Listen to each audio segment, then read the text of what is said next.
young Sidney Coleman set out to attain his accounting designation, looking forward to the diverse career opportunities that awaited. It suddenly struck me, after sort of introductions from various accountants, that accountancy was probably the most versatile professional qualification there was.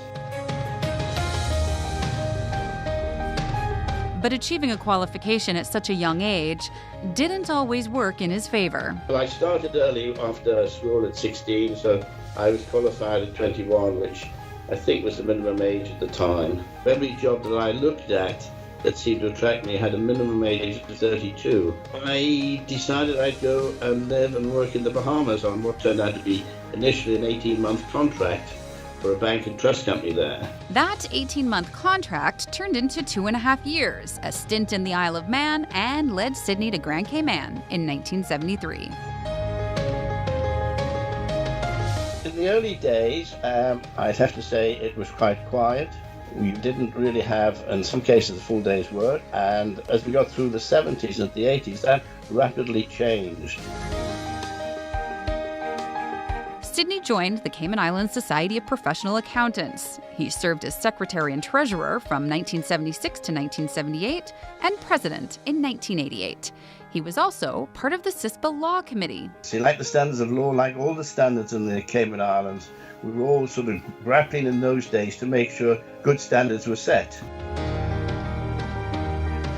When we were in our infancy, even then, the 35 people who made up the association had ambitions of one day being able to produce an institute in the Cayman Islands. That early goal finally became a reality. It was an absolute joy that those that are around today and have been there recently have moved on so well and brought this all to fruition.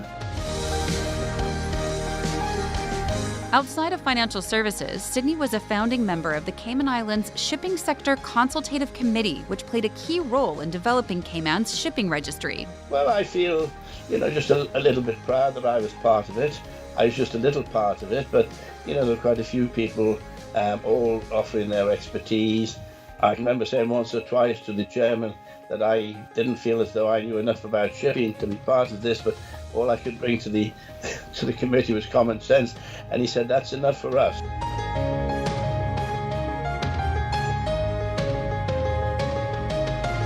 Sidney also loved his sport, participating in cricket, tennis, and rugby, where he served as president of the Cayman Rugby Football Union, and in 2003 was elected president of the North America Caribbean Rugby Association. I think Cayman, from being the lowest team in the Caribbean about the time that I arrived, is now as good as any team. And the juniors, of course, have done great things for quite a lot of years, winning the Caribbean Championship. Longtime friend Charles Quinn describes Sidney Coleman as a man of great integrity and of the highest professional standards, adding that he is the perfect example of the old adage, if you want something done properly, ask a busy person to do it.